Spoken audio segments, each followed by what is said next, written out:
रात के 11 बज रहे थे। अजय और विक्रम दोनों दोस्त थे जो एक सुनसान सड़क पर चले जा रहे। वो लोग जाते जाते देखे कि एक सुनसान हवेली है। वो लोग आपस में बात किए, क्यों ना हवेली के अंदर जाके देखते हैं। उस हवेली के बारे में हम लोग काफी सारी बात सुने हैं, गांव वाले भी कुछ अजीब कहानियां सुनाते हैं, क्या अंदर जाके हम लोग पता कर सकते हैं? उसमें से विक्रम बोला, हाँ क्यों नहीं। तभी अजय बोला, क्या सच में अंदर चले यार? बोला कि चलो ना 1 घंटे के लिए अंदर जाकर देखते हैं, भूत होगा तो पता चल ही जाएगा।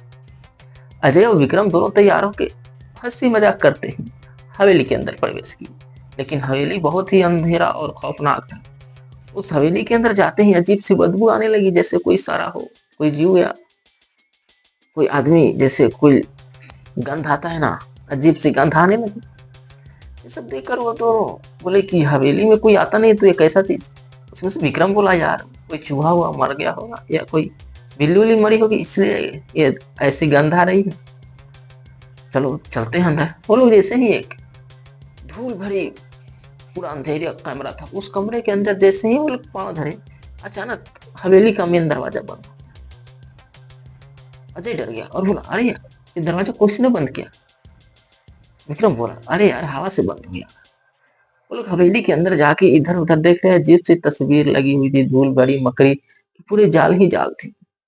तभी देखेंगे एक हवेली के बीच में टूटी हुई झूला थी, वो अचानक झूलने लगी। तभी विक्रम अजय बोला, अरे यार कैसे झूला झूल रही?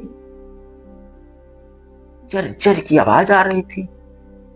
ये सब देखकर बहुत ज्यादा वो दोनों घबरा गए और सोचे कि शायद ये सच में भूत होती है। तभी एक अचानक बड़ी सी तस्वीर पर उन दोनों को नजर पड़ी।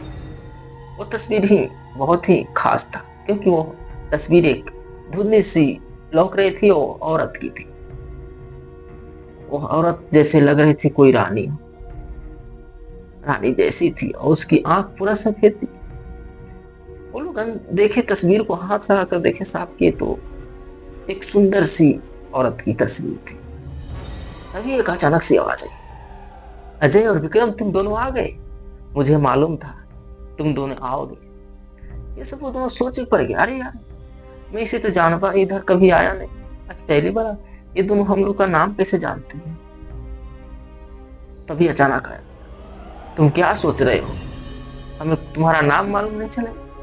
हमें सब कुछ मालूम है। तभी अजय और विक्रम दौड़े दौड़े भागे, लेकिन हवेली का दरवाजा बंद था, वो भाग नहीं पाए और वहां पे दरवाजे के पास वो गिर पड़े।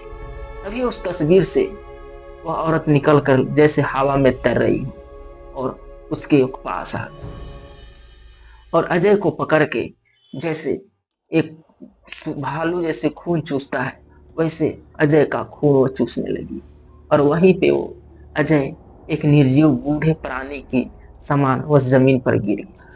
फिर वह अजय की तरफ बढ़ी, लेकिन अजय अजय को वो कुछ कर नहीं पाई और बोली कि जाओ, मैं तुम्हें कुछ नहीं करूंगा, तुम एनी टाइम, मतलब हर दिन के लिए तुम इस हवेली में रहोगे।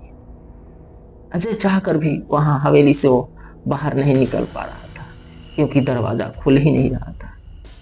वो हार पछताकर बहुत प्रयास किया और वहीं पर बेहोश होकर गिर गया। अगली सुबह जब गांव वाले उस हवेली के पास से जा रहे थे, तो देखे कि आवाज तो कोई नहीं आ रहा था, लेकिन खिड़की के पास एक नई तस्वीर लगी थी, वो थी विक्रम की। और अजय वहां से निकलने का प्रयास भी कर रहा था, तो नहीं निकल पा रहा था, क्योंकि वो हवेली से जरा सा भी एक सुई भर भी आवाज नहीं बाहर जा रहा था।